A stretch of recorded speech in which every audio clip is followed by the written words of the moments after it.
అప్పుల బాధలు వెంటాడుతున్నాయా? అయితే 6 జేవిఆర్ వారి జాతిరత్నాలు ధరించండి. కడప జిల్లాలో ఇంటర్ విద్యార్థిని వైష్ణవిని దారుణంగా చంపేసిన ఘటన కలకలం రేపుతోంది. వైష్ణవి గీతం కాలేజీలో ఇంటర్ సెకండ్ ఇయర్ చదువుతోంది.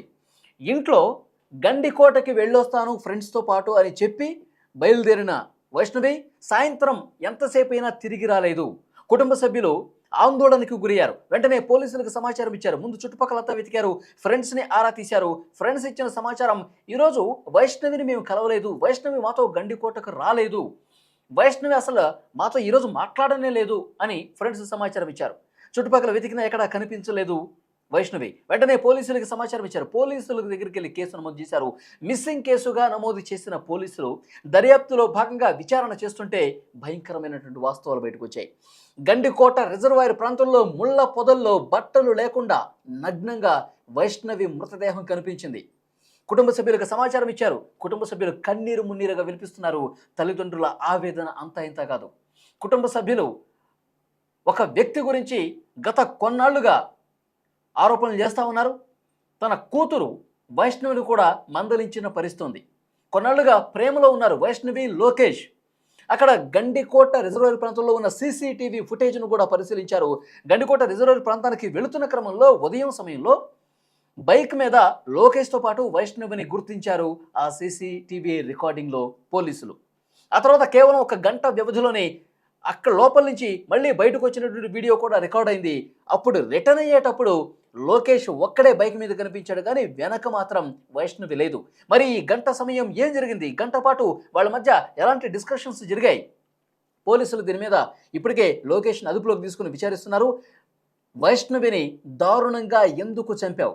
అసలు ఆ గంట సమయం ఏం జరిగింది? మీ మధ్య ఎలాంటి సంభాషణ జరిగింది? ఎలాంటి గొడవ జరిగింది? ఆమె బట్టలు లేకుండా ప్రస్తుతం ముళ్ళ పొదల్లో ఎందుకు పడేసావు అని చెప్పి చాలా సీరియస్గా అన్ని విషయాలు కూడా అడుగుతూ ఉన్నారు, క్వశ్చన్ చేస్తూ ఉన్నారు లోకేష్ని పోలీస్ స్టేషన్లో కూర్చోబెట్టి.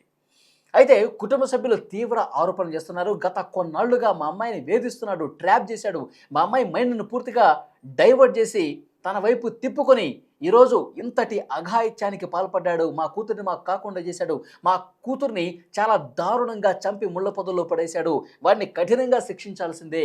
గతంలో చాలాసార్లు మా కూతుర్ని కూడా మేము మందలించాం, వాడు మంచివాడు కాదు, వాడు చాలా చెత్త వెధవ, అతనితో తిరగొద్దు, అతనితో ఫ్రెండ్షిప్ వద్దు, ఎలాంటి ప్రేమ వద్దు, దయచేసి మా మాట విను అంటే కూడా ఆమె వినలేదు. పూర్తిగా లోకేష్ అనేవాడు, ఆ సైకోగాడు మా అమ్మాయిని ట్రాప్ చేసి గండికోటకి తీసుకెళ్ళి చంపేసి పడేశాడు. అయితే అక్కడ ఆ అమ్మాయి ఎక్కడైతే ఏదైతే ఊరుందో ఆ ఊరి వాళ్ళు కూడా, ఆ గ్రామస్తులు కూడా, ఈ అమ్మాయి కుటుంబ సభ్యులు కూడా కొంత సమాచారం ఇస్తూ ఉన్నారు పోలీసులకి. వాడు జులాయిగా తిరుగుతాడు లోకేష్ అనే వ్యక్తి. ఒక బ్యాచ్ని మెయింటైన్ చేస్తూ ఉంటాడు, తాగుతూ ఉంటాడు, తిరుగుతూ ఉంటాడు, ఏ పని పాటు లేకుండా పూర్తిగా ఒక గాలి బ్యాచ్ లాగా ఉంటాడు. వైష్ణవిని ట్రాప్ చేసి కొన్నాళ్ళ నుంచి వేధిస్తూ ఉన్నాడు. వాడిని చాలా కఠినంగా శిక్షించాలి. ఒకసారి వీడి వేధింపులు ఎక్కువైపోయాయని చెప్పి, మా అమ్మాయిని టార్చర్కి గురి చేస్తున్నాడని చెప్పి మేము వేరే ఊరికి కూడా షిఫ్ట్ అయిపోయాం. అయినా వీళ్ళ మైండ్ డైవర్ట్ అవుతుందేమో, వీళ్ళు మళ్ళీ మంచి మార్గాన్ని నడుస్తారేమో అని చెప్పి మేము అనుకున్నాం. కానీ ఇంకా వీళ్ళ లవ్ ట్రాక్ అనేది నడుస్తూనే ఉంది. ఆ అమ్మాయి పూర్తిగా ఆ అమ్మాయిని తన వశపరుచుకున్నాడు, మైండ్ని డైవర్ట్ చేశాడు, ప్రలోభ పెట్టాడు, బెదిరించాడు. ఇవన్నీ చేసి మా అమ్మాయిని నానా రకాలుగా ఇబ్బంది పెట్టాడు. వాడిని చాలా కఠినంగా శిక్షించాల్సినటువంటి అవసరం ఉందని చెప్తున్నారు. అయితే పోలీసులు కొన్ని అనుమానాలు వ్యక్తం చేస్తూ ఉన్నారు. ఎందుకంటే డెడ్ బాడీ మీద గోళ్లతో రాకినటువంటి గుర్తులు ఉన్నాయి. అదేవిధంగా ఆ అమ్మాయి నగ్నంగా ఉంది, బట్టలు లేకుండా ఉంది. కేవలం గంట సమయం మాత్రమే ఈ బైకు ఆ గండికోట లోపలికి వెళ్ళి మళ్ళీ ఒక్కడే గంట వ్యవధిలోనే తిరిగి వచ్చాడు. అంటే ఏం జరుగుంటుంది? ఈ సైకో లోకేష్, ఈ వెధవ తన ఏదైతే బ్యాచ్ ఉందో, గాలి బ్యాచ్ ఉందో, గంజాయి బ్యాచ్ ఉందో, వీళ్ళ ఫ్రెండ్స్ను కూడా కొంతమందిని అంతకంటే ముందు, వీళ్ళు వచ్చే కంటే ముందే అక్కడ పెట్టాడా? ఇక్కడేమన్నా బలాత్కారం జరిగిందా? ఫ్రెండ్స్తో కలిసి దారుణానికి ఏమన్నా ఒడిగట్టాడా? ఆ అమ్మాయి మీద అఘాత్యానికి ఏమన్నా పాల్పడ్డాడా? కేవలం చంపే ఉద్దేశంతోనే గండికోట రిజర్వాయర్ వరకు ఈ అమ్మాయిని తీసుకొచ్చాడా? అన్ని కోణాల్లో కూడా పోలీసులు దర్యాప్తు చేస్తూ ఉన్నారు. ఈ గంట వ్యవధిలో ఏం జరిగింది? గండికోట లోపలికి వెళ్ళిన దగ్గర నుంచి బయటకు వచ్చే వరకు ఈ గంట సమయం పాటు ఏం జరిగింది? ఈ లోకేష్ అనేవాడు ఏం చేశాడు? పూర్తి స్థాయిలో అన్ని వివరాలు కూడా బయటకు రావాల్సిందని చెప్తున్నారు. ఇప్పుడు ఆ వైష్ణవి కుటుంబ సభ్యులు వారి తండ్రి అయితే ఆగ్రహంతో రగిలిపోతూ ఉన్నాడు. తెలంగాణ హైదరాబాదులో ఎలాగైతే ఒక ఎన్కౌంటర్ చేశారో ఇలాంటి దుర్మార్గుల్ని, నీచ్ కమేనే కుత్తే లాంటి ఇలాంటి దుర్మార్గుల్ని ఎన్కౌంటర్ చేసి పడేసి చంపేశారో అదేవిధంగా ఇక్కడ కూడా చేయాల్సినటువంటి అవసరం ఉంది అని చెప్పి వారి తండ్రి మాట్లాడుతూ ఉన్నాడు.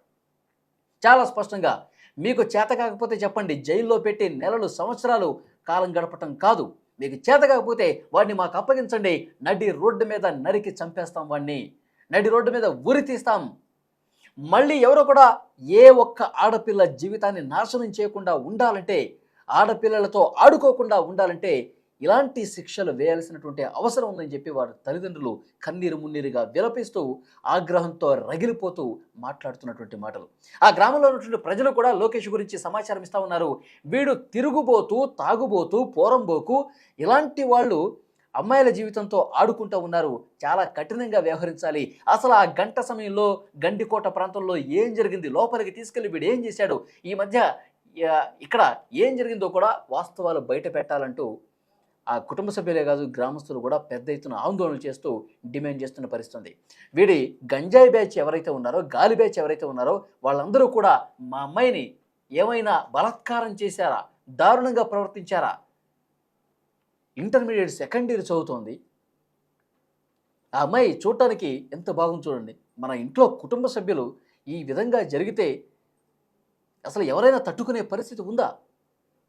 బంగారం లాంటి చిన్న చిన్న అమ్మాయిల్ని ఈ విధంగా వశపరుచుకొని గాలి బ్యాచ్గా ఉండేటువంటి వాళ్ళు చాలా దారుణంగా వాళ్ళ మైండ్ని డైవర్ట్ చేసేసి చంపేస్తున్నారు. అమ్మాయిలు పూర్తిగా ఇలాంటి గాలి బ్యాచ్కి ట్రాప్లో పడిపోతున్నారు. అమ్మాయిలు ఒకసారి ఆలోచించాలి. తల్లిదండ్రులు మిమ్మల్ని కష్టపడి చదివిస్తూ ఉన్నారు. ఇప్పుడు ఇంటర్మీడియట్ సెకండ్ ఇయర్, ఈ అమ్మాయి ఇంటర్మీడియట్ సెకండ్ ఇయర్ చదువుతుంది, మంచిగా చదువుకుంటూ తల్లిదండ్రులకు ఎన్నో ఆశలు పెట్టుకుంటారు. ఆ ఆశలన్నీ కూడా సజీవంగా ఉంచే విధంగా ప్రయత్నం చేయాలి, వాళ్ళ పేరు ప్రఖ్యాతులు తీసుకొచ్చే విధంగా నడుచుకోవాలి. కానీ ఇలాంటి గాలి వెధవలతో తిరిగి ప్రాణాల మీదకు తెచ్చుకుంటున్నటువంటి అమ్మాయిలు ఎంతోమంది ఉన్నారు. ఇలాంటి గాలి బ్యాచ్తో తిరిగి, సైకో వెధవలతో తిరిగి తమ జీవితాన్ని నాశనం చేసుకోవటమే కాకుండా తల్లిదండ్రులకు శోకాన్ని మిగులుస్తున్నారు, కడుపు కోతని మిగులుస్తున్నటువంటి పరిస్థితి. సో ఈ లోకేష్ లాంటి వాళ్ళకి తగిన శిక్ష పడాలి అంటే కనుక వీళ్ళ కుటుంబ సభ్యులు డిమాండ్ చేస్తున్నట్టుగా చాలా తీవ్రంగా, కఠినంగా శిక్షించాల్సినటువంటి అవసరం ఉంది. ఫ్రెండ్స్, ఈ వీడియో చూసిన తర్వాత మీకేమనిపిస్తోంది? అమ్మాయిలు ఇలాంటి వెధవల జోలికి పోతూ, ఇలాంటి వెధవల మాయలో పడిపోయి ట్రాప్లో చిక్కుకుని బయటకు రాలేక ప్రాణాలు కోల్పోతున్నటువంటి పరిస్థితి ఉంది. అక్కడ గండికోట ప్రాంతంలో ముళ్ళ పొదల్లో నగ్నంగా పడిపోయిందంటే అసలు ఎలా అర్థం చేసుకోవాలి? ఇలాంటి దారుణమైనటువంటి పరిస్థితుల్ని చూసిన తర్వాత మీ అభిప్రాయాన్ని కామెంట్ రూపంలో తెలియజేయండి.